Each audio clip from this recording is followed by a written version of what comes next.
Hey Chandler, I know we've talked about this some in the past, but now that you've just seen what Kyler has been able to do in 2 games, where have you seen the most growth in him in the time that you've known him? The most growth I've seen in Kyler is his decision making. I feel like he's getting the ball out of his hands faster. When he doesn't have anyone open, he does a good job of getting rid of the ball without taking those sacks. That's what I've seen him grow the most. Hey, let me ask you a Kyler question too, as long as we're at it. He's got the dual threat capabilities, and we asked him the other day how long he could do this. He said he never wants to stop. He wants to do it for like forever. So, how long do you think he could keep doing what he's doing at that level for his size and the violence of this league? Well, Kyler, he's a quarterback that has learned how to slide. And when you take on the name of being a dual threat quarterback, obviously you're running the ball. And if you want to do it for a long time, you have to make right decisions on when to slide, when not to take hits. No one wants their franchise quarterback taking a lot of hits. So I feel like Kyler does a good job of knowing when to go down, and that would definitely add some years to him for sure. Hey, Chad. Patrick didn't play against the Lions last season. What does it mean to have him, leading that secondary against a quarterback as good as Stafford? It's good to have one of our leaders to be on the field with us. Unfortunately, we didn't have Patrick out there with us last year, but anytime we can get a captain, someone with Patrick's experience on the field, that'll always be an advantage for our team. So it's definitely good to have him out there for not just his gameplay, but also his leadership. Next 3, Josh, Colin, Tressa. Hey, Chandler, you are 3 sacks away from 100. What will getting there, whenever that happens, what will that mean to you? Well, it will mean a lot to me, honestly. It seems so close, but also far. But that's something that I've always wanted to accomplish. And I guess we'll know how it feels once it happens.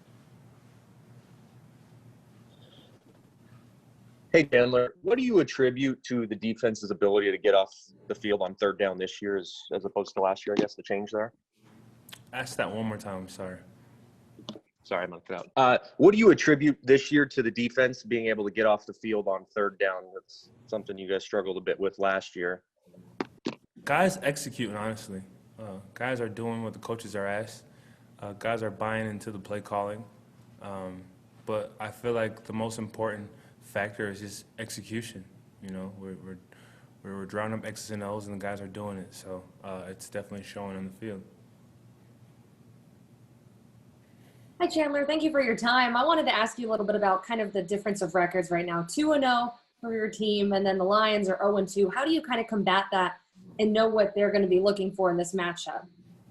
Yeah, I was sitting in on DK's interview, and I definitely agree with him when he said that the Lions are going to come in and play their best football.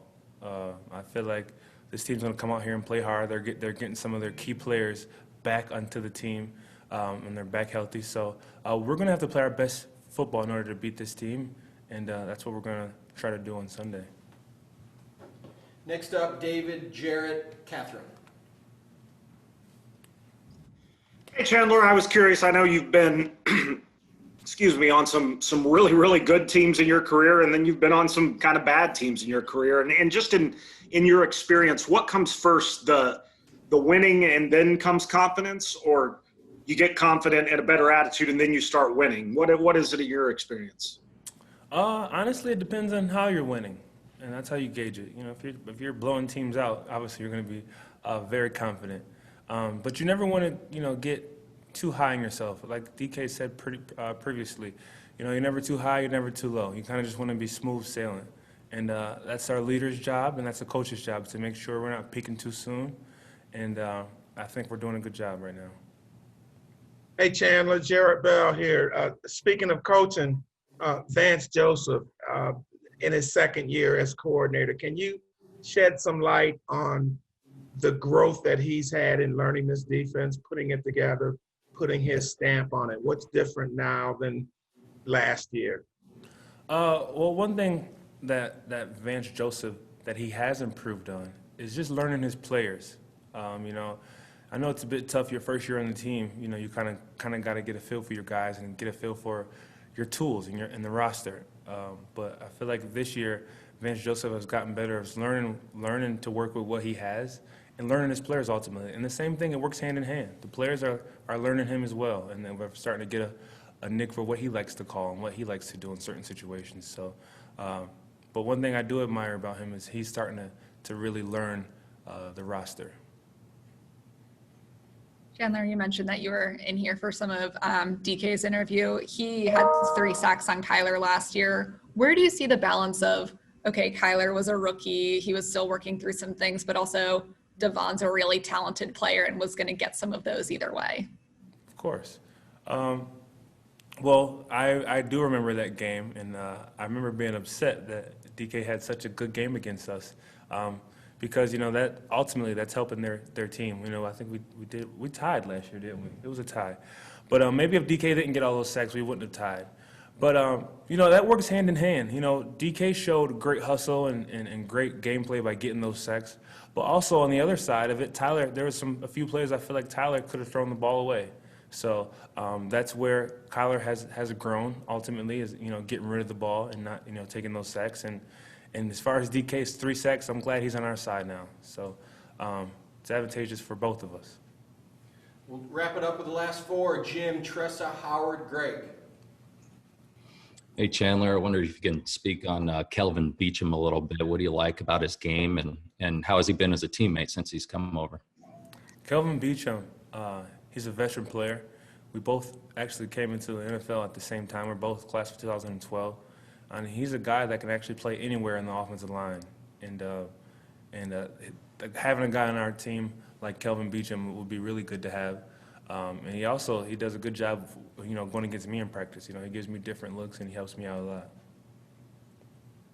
Hey, Chandler, obviously there were a lot of key acquisitions in the offseason pertaining to the defense, but one in particular, Devondre Campbell. What have you seen from his game and just how much he's really lifted and helped on defense, especially this season? Yeah, Devondre Campbell, Devondre, I'm saying his name wrong. DC, I call him DC.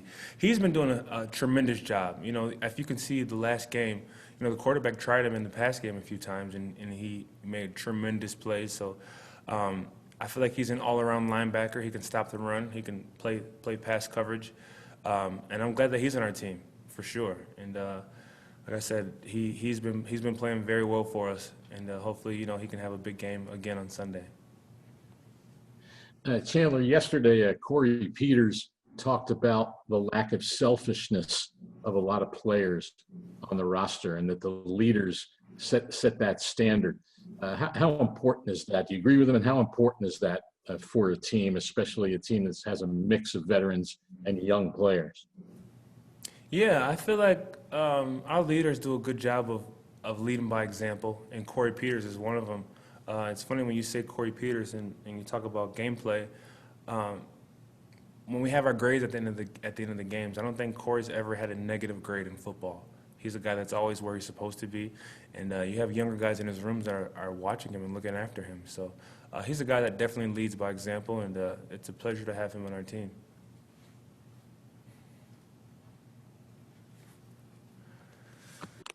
Hey, Chan, Greg Moore, Arizona Republic. I don't know if you can see us, but my camera's not working. I apologize for that. It's okay.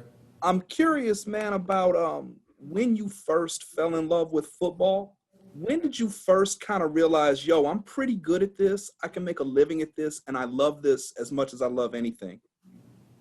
Yeah, I kind of followed my brothers into the sport of football. Both of my brothers played, and I was the youngest brother playing, you know, following their footsteps.